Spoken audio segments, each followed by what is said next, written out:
Good evening. Welcome to Hope in the Light of Suicide. I'm Tammy White. I'm the founder of the Bobby White Foundation, and I'm here along with... Good afternoon. I'm your co-host. I'm Bonnie Snyder. So, I know this show's going to start off kind of a little different than before, only because it's been a rough week for a lot of people. And it's, I think it may have affected a lot of people like it's affected me. So, I don't know. Should we go ahead and let's go ahead and thank our. We got to thank Rob and John because again, we wouldn't be here if it wasn't for Rob, John, Dylan, Cage, and be able to even talk about what we're going to talk about today, and hopefully help some people through. It's a difficult time in our country and our world. It is, and I, like you said, to, start this off, with, thanking, our crew. Our crew. Thanking our crew for, making us look good and the platform and everything else like that. It's important for us, and it means a lot for us, to be able to have this platform. Additionally, thanking, those individuals that, make it a point to, what's the word I'm trying to say? My brain is like all over the place today too. I'm with you. I think people who are, people who are, who tune in to us, on a weekly basis, still like extra excited, that our Facebook page is like blown up, and it's got even a whole lot more likes. Like the continued support is, is heartfelt and appreciated. We also, do the reminders, how you can continue to support, with our kindness page, and the different amounts that you can you could submit or give. If you're doing, ordering on Amazon, we have, this smile.amazon.com or Smile Amazon. Well, anyway, smile.amazon.com. That. And choose the Bobby White Foundation as your charity of choice. Exactly. And then, of course, we have our T-shirts and, just drop a check in the mail to the foundation.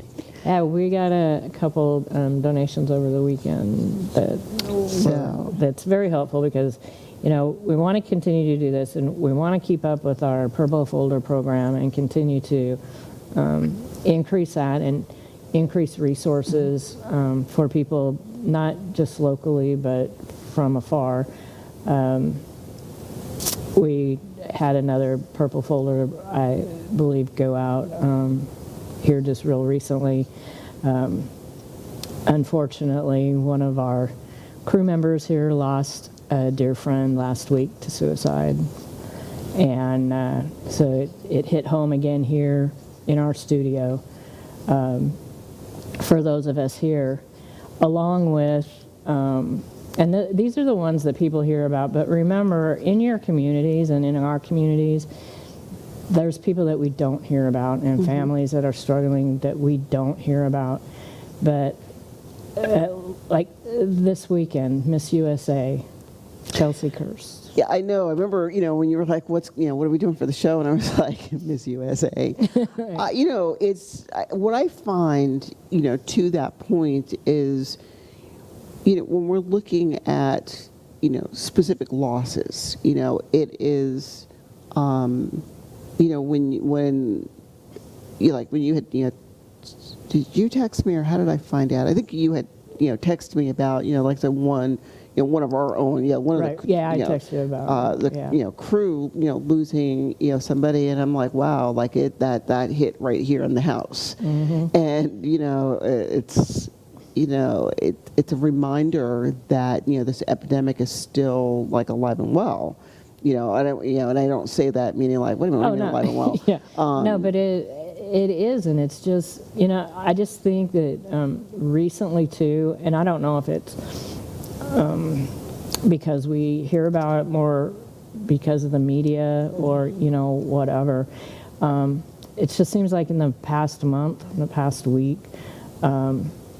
there's been so many deaths by suicide besides Miss USA, and I came down Friday and was talking to our crew member, and like with his friend, you think they have the world by, they've got it. They've got a good career. They have a good life, you'd think. And the same thing with Miss USA.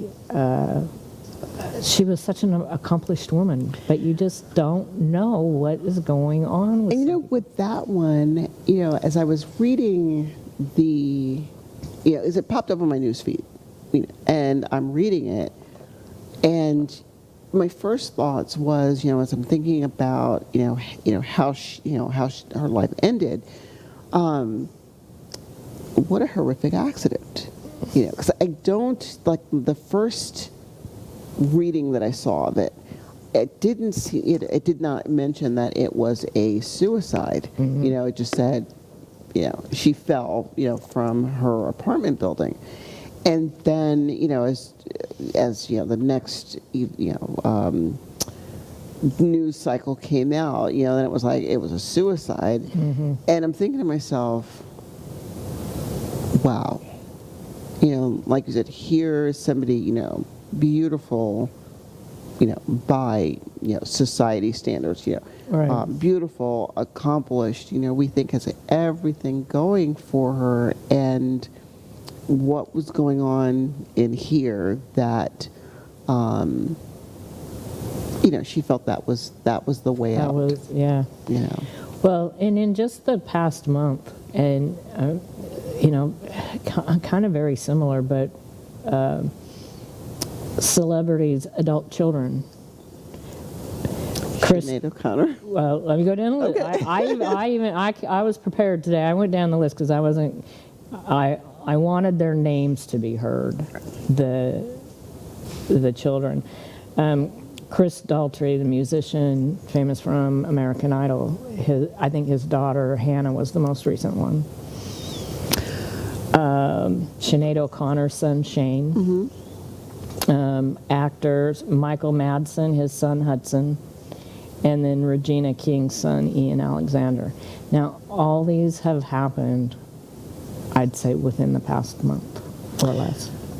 I'm surprised with, I when you said, Chris Daughtry's daughter, and I looked and was like, wait a minute, didn't they initially rule her as a homicide? Well, there were a couple of these. It was similar to Miss USA. It wasn't initially reported as a suicide, and then within a day or so it was reported as, and then that happened with a couple of these. But it's just, and that's just like, and I think that this is what was happening to me, especially after our crew members' experience, and then boom again, Miss USA. It was just getting to me.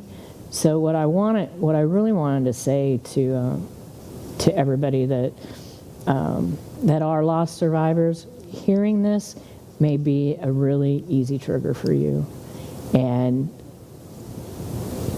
don't feel bad if you feel bad, and reach out to people. If you need to, go see a therapist, talk to somebody. We were talking just before we started the show, and you asked me if a friend of ours had called me, and you didn't really know anything about it per se. And so I got a phone call this morning from Kim, our friend from Parks and Rec, because they had asked us last week to do a review of their event because they're getting awarded for something. But she could tell in my voice that something wasn't right. And so she called to check on me this morning to make sure I was okay. And I was actually on my way to my therapist when she called. And so do that for people. Do it for yourself. It's going to be easy for this to trigger emotions with you, especially when it's like it has been. It's just like every time you turn around. And like I said, these are just the celebrities. These are the ones that are highlighted. This is happening in our own communities, that we're more often than not, we don't hear about it unless it is a friend or a family member, or like us with one of our studio members. So it's a matter of, when I pick up, the, local news, it's more than just these losses, because I think if, to sit back and look at, some of the other, newsworthy events, that are in this same realm. I look at, I remember reading here recently about a couple of families who, well, I don't know, is it just a suicide? But in this particular incident, it was a murder suicide. We had a where recent murder suicide. Mom, not only took her own life, but she took the life of her children. Yep, that was recently. We just had Hillsborough County Sheriff's deputies murder suicide over the weekend also. Yeah, it's and I sit back sometimes and I'm like, what's going on? I know. I just think the universe is going crazy. And I know, we have this tendency sometimes as we're looking at when these situations happen, and we grapple with the why. And, for some of us, in our realm of work, I tell people, I don't like the word why. And I remember when I was going through, my degree program, one of the things that they taught us is you never ask the person why, because that word tends to attach to it some level of blame. Why did you do that? Why did they do this? And the word why can be stigmatizing. At the same time, however, I feel that there are times that is the only word that fits. It's that go-to word. So I kind of have a, for lack of a better, put a love-hate relationship with the why. Well, and it's the word that more often than not you're not going to get an answer to.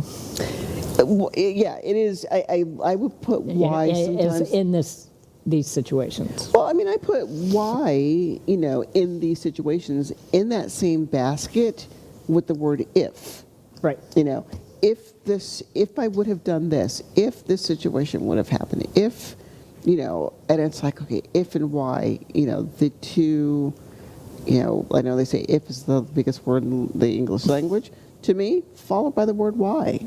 So this, why did this happen, or would this have happened if this didn't, and because it did, why? And I know as I sit back and I look, some people, say it's COVID fatigue. It is, just the overall, climate of, people are being ugly to one another. We've gotten away from a society in which we cared about one another as a people, to now it is, we've gone back to that us versus them. And because it's an us versus them, if I'm struggling with something, it's like, I don't know anybody to go to. The belief system, and I hear this, oftentimes when, I'm, again, going back to, my other life, my life outside of the studio, right. I don't have anybody to talk to. Well, yes, you do. Well, no, I don't. And even when you're like, well, how about this, and you provide options, it becomes an issue of nobody's listening, nobody cares, no one understands. Are they really hearing? It's like they're listening, but they don't hear me. Right. And we usually do this at the end of the show, but Rob, if you could put up those lifeline numbers for us now, and I'm going to add some stuff and some other specific contacts but by the time, well, when this airs, we'll have it up on the website and the Facebook page. But yeah, reach out. And also, I just found out today too, NAMI Pinellas has started. Just this last month was the first meeting. They're starting a monthly meeting for suicide loss survivors, and it's in Dunedin at the Dunedin Community Center. And there's the link that you can go in, and we'll have this on the Facebook page. I have a QR code here. I just got it like a couple hours before the show, so I didn't have time to get all the information to Rob. But it's going to be every third Wednesday of the month, which it began on the 19th. So going forward, and they have the monthly dates up there on that site. You know, in addition to that one, I think, yeah, well, I know it's okay for me to, point out that, there are several groups like this that are being formed for loss survivors. PASCO ASAP, the Alliance for Substance Addiction Prevention. I said it. I did. They have, like NAMI, have put together or are putting together a loss survivors group as well. And I should know this.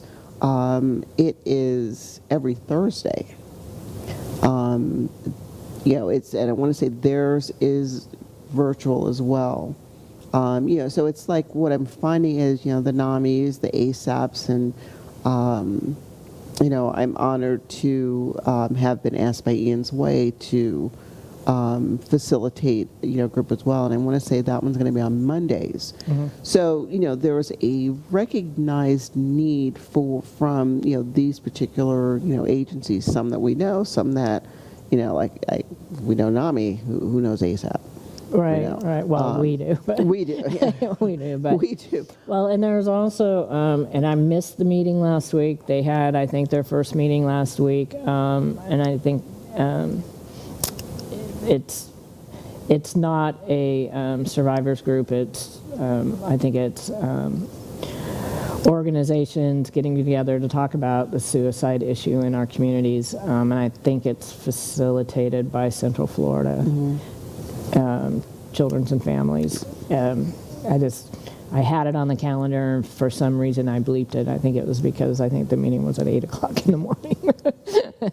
And when I went back this week, and I was like, I know I had some meetings I missed this week, and I was like, oh dang, that was the one I really wanted to be in on. But we'll get in on that meeting, and my meeting with Gus Bilirakis didn't happen. So we're still trying to work that out. I was kind of disappointed in that, but we're not giving up. We're gonna get that meeting together. And I like what we do here, on our platform, that it's although this platform was created because of our losses, for the suicide losses. I think it's important that that we do recognize that losses are not just suicide, or that our focus is not solely on suicide. When I look at NAMI's grief group, suicide loss. I want to say the ASAPs is for people who have lost somebody to an overdose. Right. And of course, you look at me. I've got a foot in both of these pots.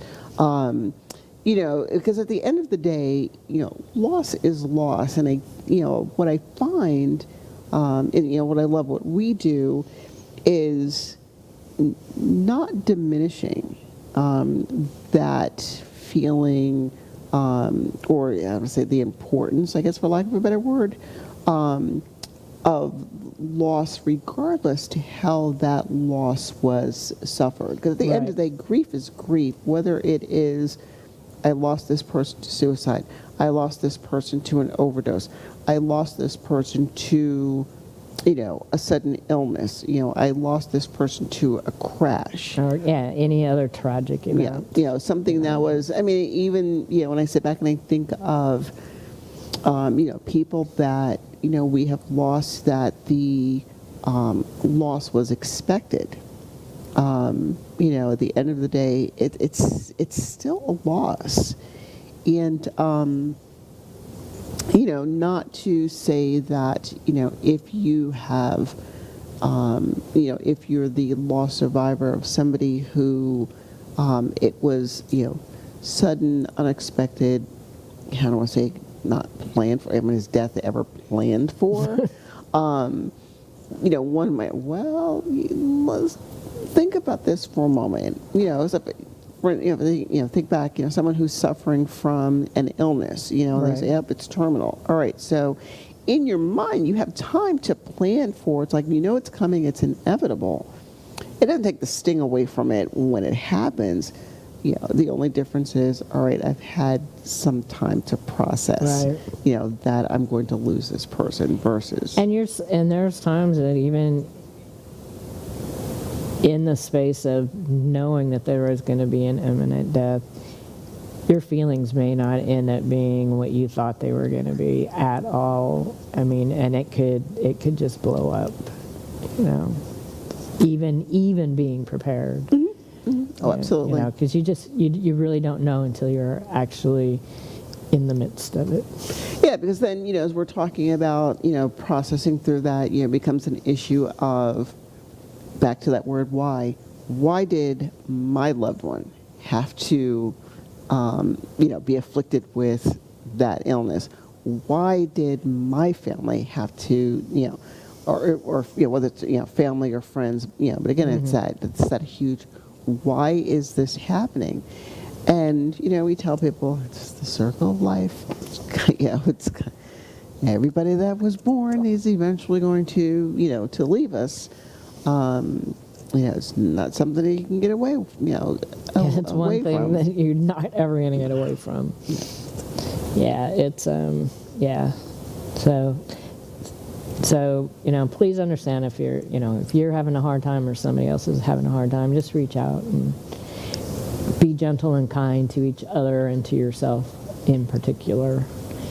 Because you can, sometimes, even if I feel, I'm not doing all that well, then I'll get hard on myself, why are you doing this? You should be out doing this or doing that, and you just don't feel like it. Right. So just don't be too hard on yourself, but get help someone else.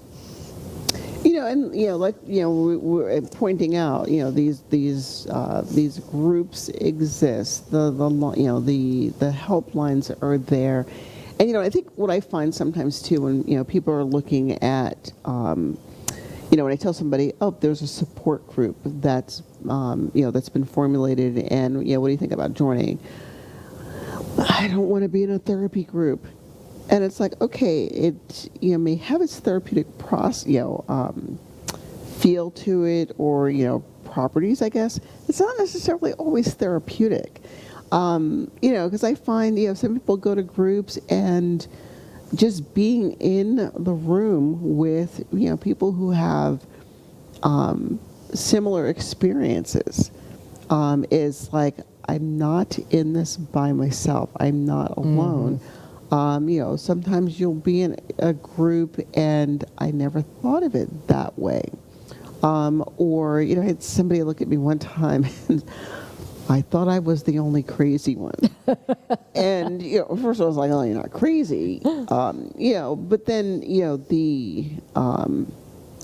that verbiage of, I thought I was the only crazy one, in a sense became a joke, in a sense like, well, I'm not crazy by myself. Yeah, really. And, we're like, all right, let's not call yourself crazy. However, I understand the spirit in which it's being said. Right. So basically it's like, I'm crazy, but that's normal. Or it's normal to be crazy. And yeah, like again, I think of my own, my own personal journey and whatnot. It's sometimes just hearing somebody else verbalize either what I can't say myself, or it's talking to a school administrator today, for example. We're talking about a situation with a student, and this administrator said something, and when it was all over, I just remember saying to him, "What you just said." I agree with you 100%. I don't know if I could say it like you said, but you just pulled the words right out of, we both were equally, frustrated over, Right. the situation that was going on. But I was like, what you just said. And I just, like I said, what you just said. I'm not even going to try and say what I heard you say was. Just what you said. And sometimes it's like that when we're dealing with things like that. It's like, what I'm going to, if I could just borrow what you just said, and say, hey, that goes double for me. Right.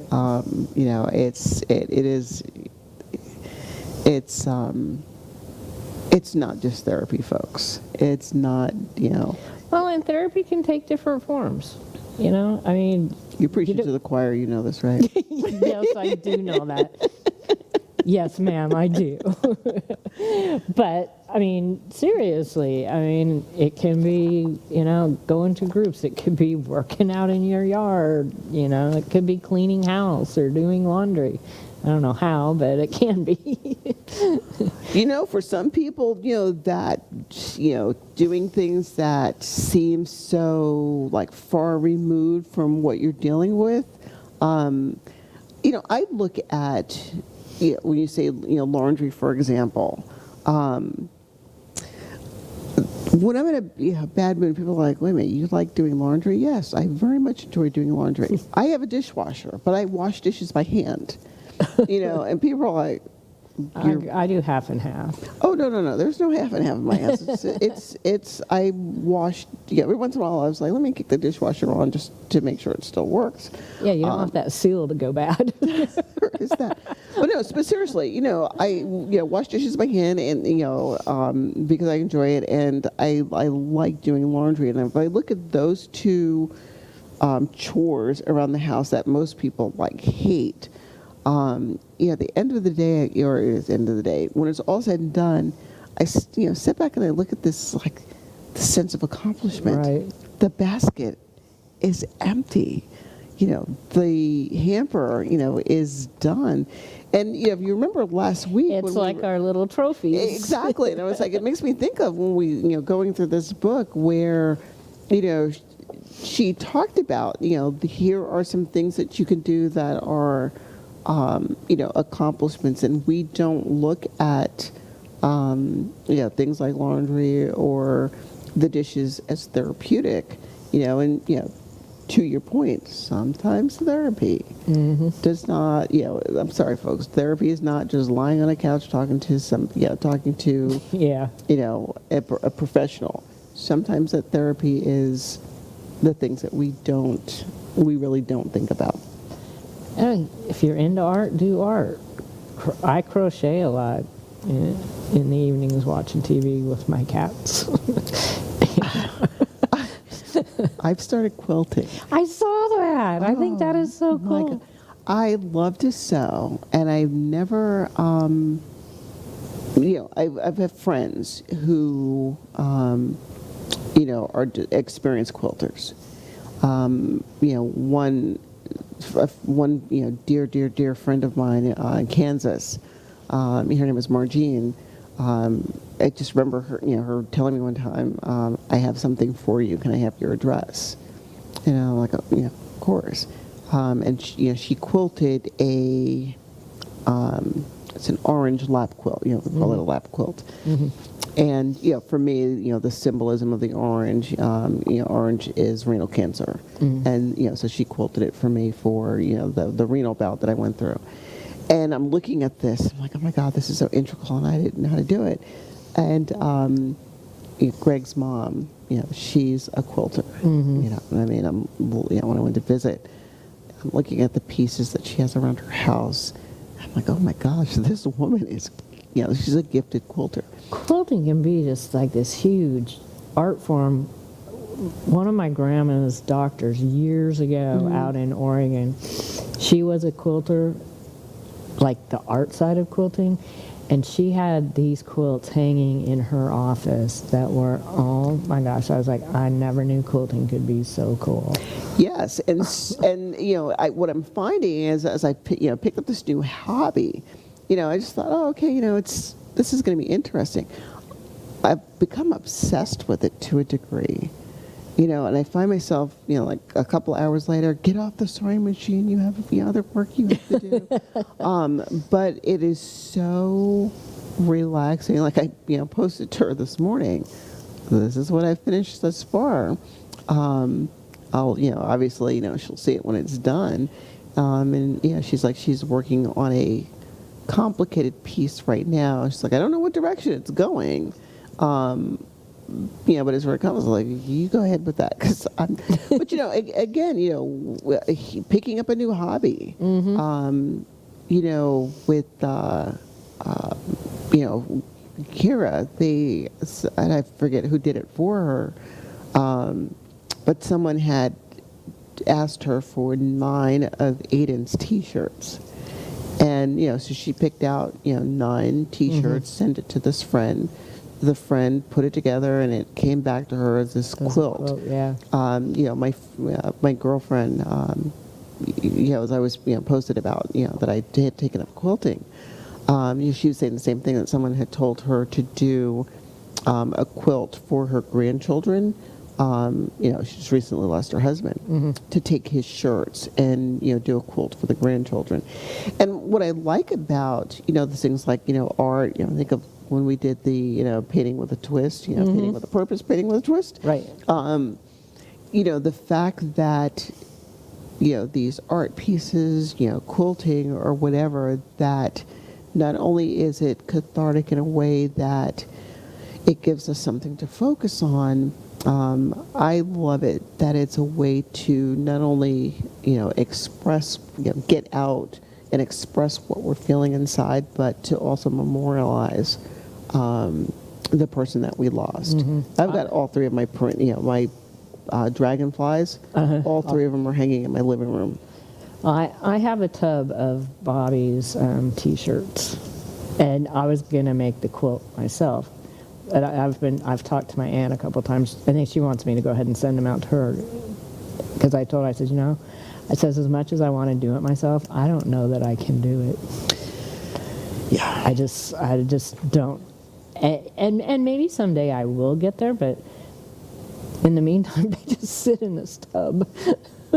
I can't bring myself to, someone said I should do it with Pat's T-shirts. I can't bring myself to cut up his T-shirts. Like, that's not happening. Yeah, see, I think if I can allow someone else to do it for me, and for it to come back as a finished quilt, but me too, I don't think I can actually physically do it. Oh, no, myself. I can't even, I can't, it's just the thought of even sending them to somebody else and have somebody else doing it. It's like, no, you're not cutting them. It's, someone told me, take his clothes are still hanging in a closet, and it's like, I know, people look at it and it's like, or is there something wrong with you? Well, I mean, for me, it's like, well, nobody uses that bedroom, so it's like the stuff in the closet isn't bothering me, But you have your grandson.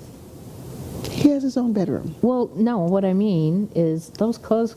Oh yeah, no, that's what it is. That is what it is. He wants them. Plus, that's a decision too for him. And that's what he said. He wants me to save them, so when he grows into them, I was like, okay, well, let's hope that you get to be 6'2", 200 and some odd pounds, and you can wear your dad's clothes. Other than that, you'd be surprised what happens to the short, skinny kids when they grow up. My brother was always like the shortest kid, like me.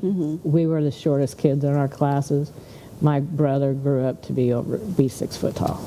Me, I stopped when I was in junior high school. I haven't grown since. But my brother, he grew up, so. Yeah. Like I said, it's important that, whatever you do to, take your mind off of it, or, for, your own form of therapy. Even if it's just for a short period of time or different spurts, I wish I didn't have time to do this because I just didn't, but I have been wanting to make motivational, like, little signs. And the signs they put out when somebody's running for office, that's on chloroplast with the little wire thingies. And I had a whole bunch of leftover ones from the walk and everything. It's not the sign themselves, so I kept the wire pieces, because the chloroplast I use too in my business as a backing. So I went and got a couple of sheets of chloroplast and cut them up, and I did my first sign and to put it out by the road, and I posted it on the foundation Facebook page. I saw that. Did you see that? So it says have an attitude of gratitude, and so I put it out there, and like before the night was over, one of the gals that we helped her family with the purple folders, she wants one of those signs. So I made another one for her yesterday. But I have a whole list of like little sayings to make these little signs up, which we'll have, on our street, because we have a busy street, sort of. So then, as soon as, she, how can I get one of those? I was like, hey, that's a really great idea. And I have Bobby White Foundation at the bottom of it. And so if people want one of these signs, you have to be local because I can't really ship them, then we'll make up these signs, and for a donation, you can put, positive word signs. I just thought that was kind of like a cool idea. No, I like that. And when I finally did it. I've been going to do it for 2 months. And finally Sunday, that's what I did. Yeah, when I saw that, that it was posted, I was like, oh my gosh, I love it. I absolutely love it. Because what I find with, little signs like that, how meaningful, they are, because it's those little itty bitty things that happen that, people don't realize how meaningful they are. So how you doing today? Right. And it's like, that's all it takes is how you doing today. Or, like I said, when I, like coming in the studio sometimes, and every once in a while I'll catch a glimpse of, I don't think I've ever paid attention to that sign before, or, this before. Like, was the other day I came in and I was like, I am going to the restroom. And, there was, it's like never been in the, it's really, because it's strange, folks, I'm probably TMI. But, it's like, I think I went into the restroom here at the studio before. And I walked, and then there's, like these shadow boxes with these, like, sayings in it. And I'm like, that's so cool. And it was I almost look at it as it was fate. Like, fate was like, you're going into the restroom at the studio today, and you need to see this. Right. And I'm like, and it wasn't, and again, it wasn't, there was nothing, going on that I was in a bad mood or in a sad mood. It was kind of like, it's the end of the day. I can't wait to get home. And that's exactly what I needed to see. So, yeah, anyway. well, that's what I'm kind of hoping that, with these little signs, is, I have a big circular driveway, so, there's 2 entrances. And I just have the one because I'm getting the other sign to the other gal, but I have a lot getting ready to get set up. And, somebody could be having a bad day driving down the street, and then all you do is see this, and it's like, oh. That's what I needed. So that's what I needed. I thought that was kind of cool. So what'd you think of chapter 2? It's short. It's very short. What I liked about this, I chuckled when how she starts off this chapter, that no one gets excited about grief. It's not an experience you take on willingly. You're here and you don't want to be. While you can't undo what has to be done, you don't exactly have to go through grief gracefully. I love and that. I'm with you. I have that highlighted. I mark in my book. It's highlighted in my book. That whole first paragraph. Acceptance is a common grief-related buzzword. It's the alleged magic end goal of grief work. In the space of this chapter, however, you don't have to accept anything. Survive it, yes. Accept it, no. No. And, what I liked about this chapter, too, is that word no. Because what I find for a lot of us, and I mean, this is not only unique to, to loss survivors and grief, is there's an inability or a taboo of sorts that is often associated with the word no. Like if I think of, how many of us at work, hey, we've got this project going on and you're already overwhelmed and you're being asked to do it. However, you're reluctant to say no. I don't want to be the one to say no because I don't want to be seen as, not the team player. I don't want to say no because I don't want to, be seen as weak. So I loved where she was like,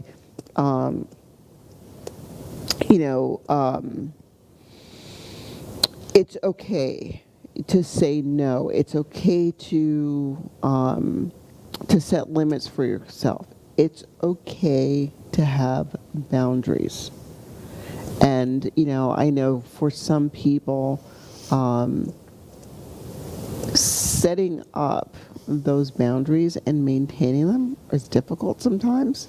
Well, yeah, and and I think especially when it comes to work. To me, this happened to me just recently, and it was work related. It was a busy week, and I had a client. I mean, my customers are just the best people, and she was going out of town for 3 months, and I tried to get a hold of her to pick her pieces up, and I called her once, and I woke her up. She her work, she's on call all the time, and so it's real. Her schedule is really hard, and so I felt really bad, and she was like half awake, and I'm like, look, just call me back when you're awake or you can talk. So she did, and I think it was like the next evening, but I already had something planned, and she was leaving the next day, and she wanted to know if she could come over and pick up her pieces, and I said, I'm sorry, we already have other things, going on, but I said, if you want, to come tomorrow. She goes, well, we're leaving in the morning. I'm like, oh. And she says, well, that's okay. I said, you can pick them up when you return. You know that they're going to be safe. Mm. But to just say that it's just something we can't just deal with this tonight. Mm-hmm. It felt good for me, but still being able to explain to her, everything's going to be okay.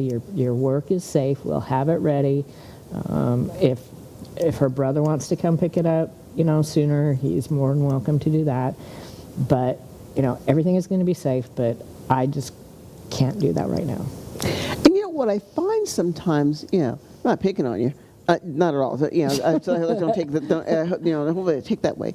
It's sometimes I find too, like when we, set that firm boundary, or we think right. that firm boundary, and we say no, that oftentimes there's guilt that follows no, and we find that we have to explain or justify the no.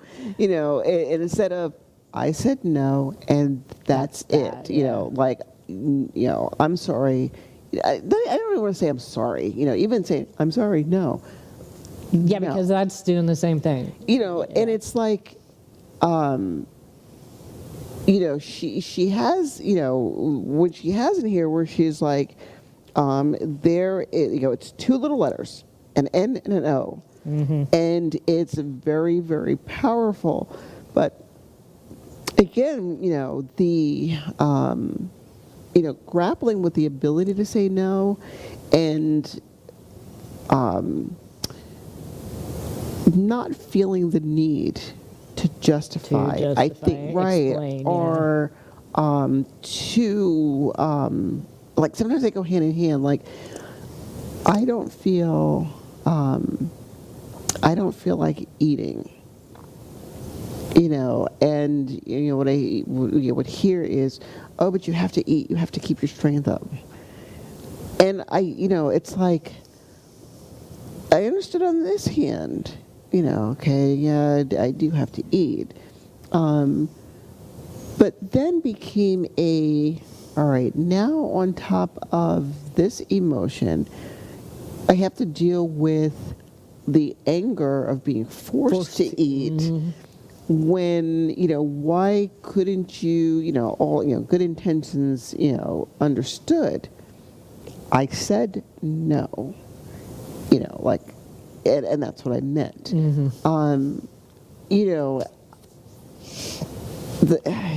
I love the I shouldn't say I love. I'm amazed by the gymnastics that we go through sometimes with that little word no. Mm-hmm. Yeah, and it is so little. But she has in this book, and I haven't done this part yet, she's got 2 full blank pages for you to do an exercise.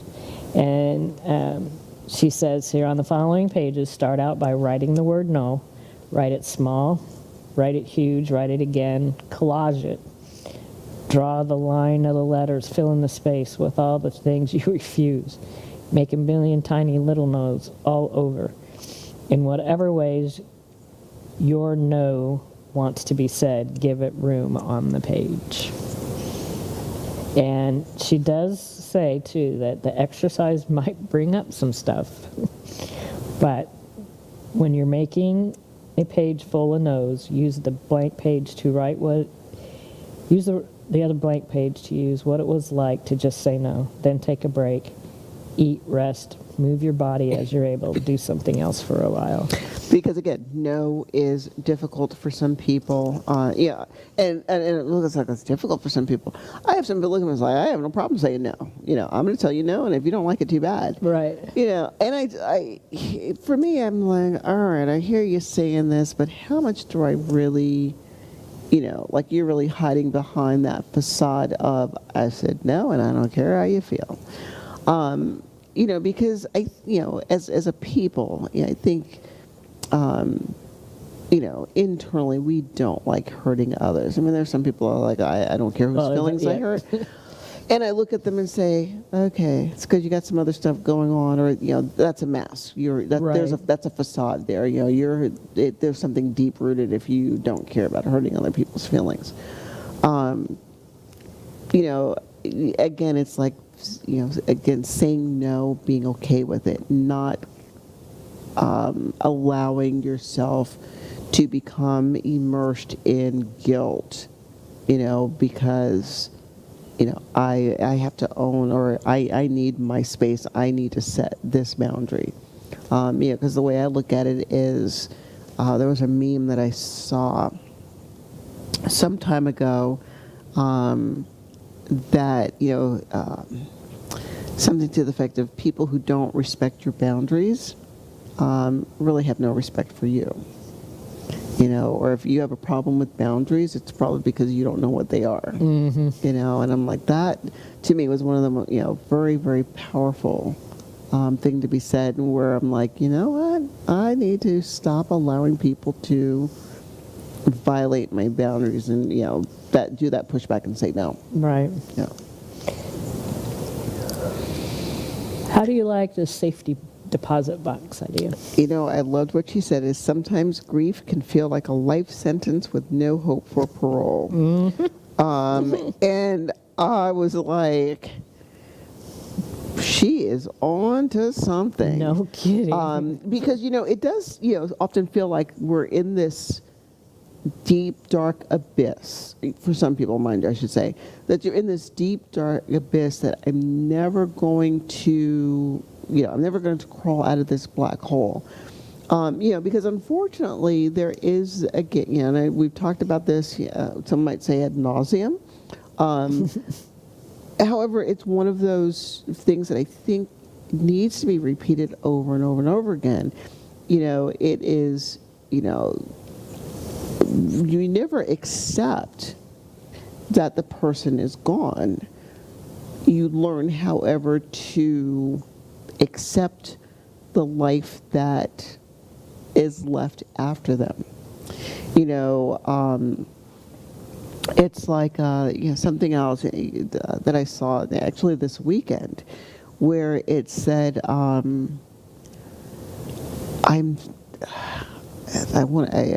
I'm going to mess the quote up, but it had something to do with, I'm saddened by the fact that you left this life. Basically, I'm sad that you're gone. I'm even more sad because of the life that you didn't get to live. Mm-hmm. And I'll find it this week, and I think I've seen something like that, similar. Yeah, because you're sad about all the things that they're going to miss while you live your life. And it becomes this thing about, if I accept this loss, it is diminishing, the memory or the importance of the person that's gone. And it's like, it's not, it is not. I get it. I understand why people feel that way. You're still here.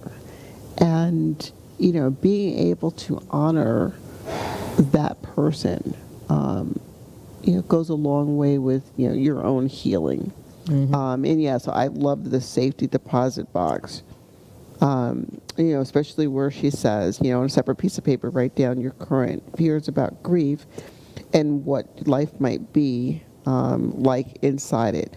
What are you afraid grief might be like in the future?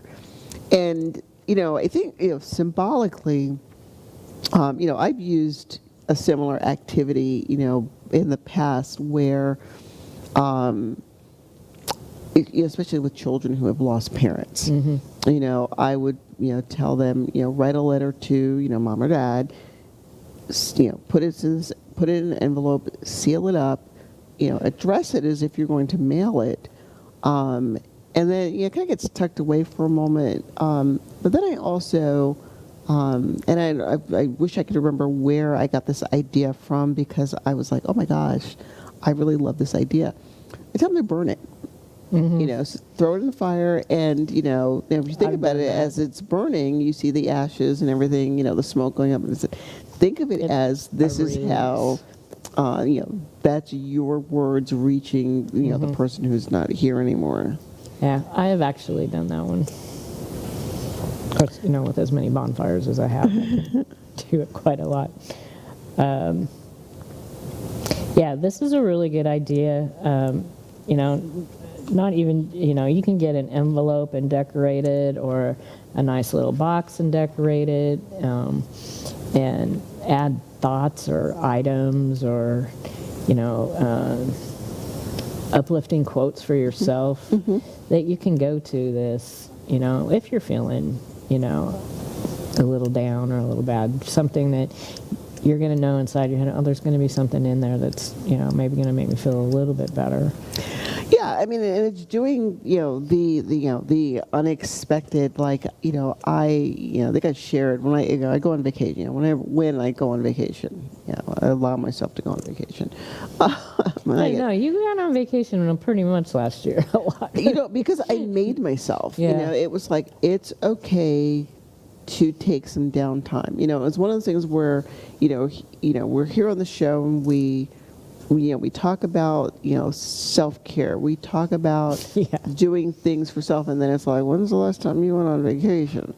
So this past year, it was, mind you, I had a little help. We're going on vacation. Yeah, you're going on vacation. And I'm like, okay, I don't know, like, what would that have looked like, and I like what she has a sneak peek into the future, this chapter ends up, is I find myself like I will, I'll buy something like Domino's, whenever I go away, I buy, pat some Domino's. And, I will buy a deck of cards or dominoes, it's a way to keep him alive. Right. And it's like, well, I know he's not here to give them to him. But just that symbolism. It's the symbolism. Yeah, I kind of do that too. I was looking for,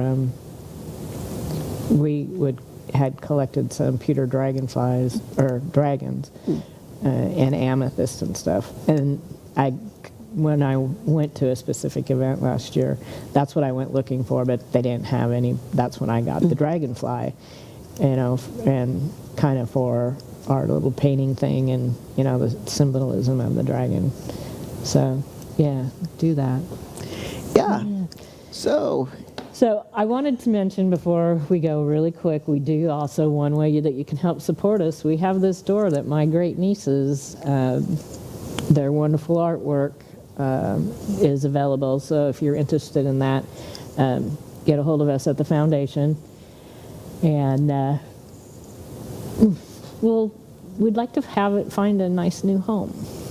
So. And I like that title is so fitting for this. Let it be. Let it be. It is what it is. Just let it be. And again, don't forget those phone numbers, the helpline phone numbers. Have them in your phone. You just never know, and reach out to people. It's a tough time for a lot of people right now. So. And remember, there's always hope. Thanks.